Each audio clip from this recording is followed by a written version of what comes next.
তো হরে কৃষ্ণ, আজকে আমরা আপনাদের জন্য নিয়ে এসেছি চাউমিন রেসিপি। তো আজকে আমরা 3 প্যাকেট চাউমিন নিয়েছি এবং দেখতে পাচ্ছেন গোলমরিচ গুঁড়ো, আদা, শুকনো মরিচ, কাঁচামরিচ এবং লবণ, ক্যাপসিকাম এবং গাজর, সয়া সস এবং তেল, সাদা তেল নিয়েছি রান্না করার জন্য। তো প্রথমে আমরা যা করতে হবে তা হচ্ছে জল গরম দিয়েছি আমরা চাউমিনগুলো সিদ্ধ করে নেওয়ার জন্য। তো যখন জলগুলো গরম হয়ে যাবে তখন চাউমিনটি জলে দিয়ে দিতে হবে, দিয়ে সিদ্ধ করে নিতে হবে।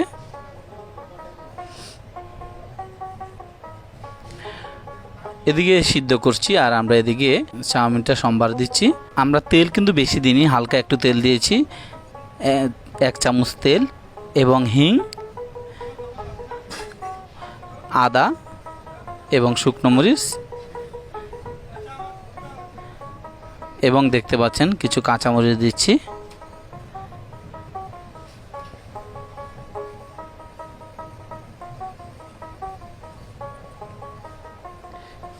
তো প্রথমে আমরা গাজরগুলো ভেজে নিব, এজন্য আমরা গাজরগুলো দিয়ে দিচ্ছি।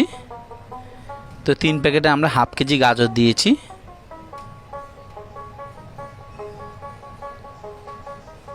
তো 3 প্যাকেট চাউমিনে আমাদের 1.5 কেজি চাউমিন হয়েছে।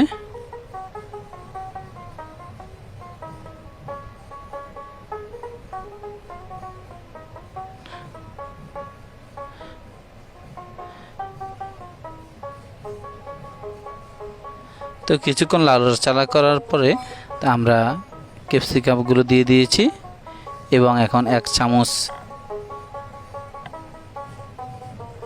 লবণ,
সহজে এই চাউমিনটি আপনারা রান্না করতে পারেন। তো দেখতে পাচ্ছেন আমাদের চাউমিন রান্না শেষ, মাত্র 5 মিনিট সময় লেগেছে এই চাউমিন তৈরি করতে আমাদের।